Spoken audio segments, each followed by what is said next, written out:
My colleagues and I, drawn from the three main parties in the House of Commons, have been carrying out an inquiry into 4 of the government's community rights.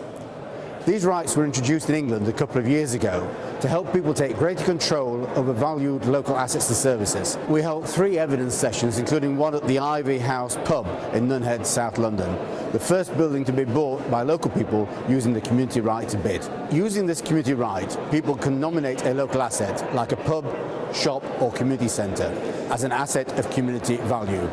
If it then comes up for sale, they can trigger a 6-month pause in the process, during which time they can put together a bid to buy it themselves. In terms of how we went about acquiring the building, we got the building listed as an asset of community value, and we raised a total of £1 million to complete the purchase before the moratorium expired.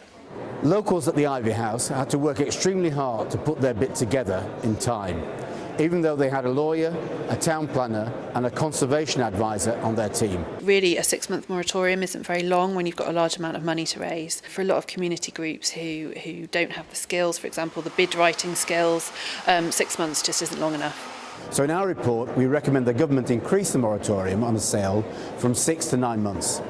Witnesses also flagged up other issues with the right.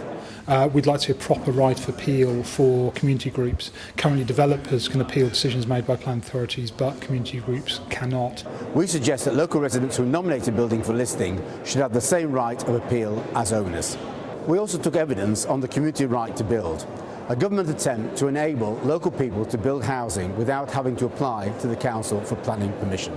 Community right to build is a measure introduced as part of the Localism Act, and in theory it gives community organisations that meet the criteria the right to determine small-scale development in their area. It's a right that assumes that planning is part of the problem, one of the obstacles to making community asset development projects happen. The community right to build has had limited uptake due to its complex nature.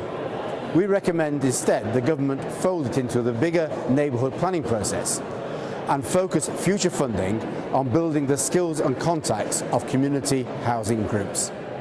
The government also put in place a right to challenge, enabling communities to take over and run local services. We've referred to this right as the nuclear option because once used, it's very hard to go back. You can really harm local relationships, and because it's an open procurement process, there's no guarantee that you will end up delivering the service. However, where it has had an impact, and it has been very positive, is that it's concentrated minds. We think the government should look more closely at people's experiences of using the right to challenge. It feels designed for different times.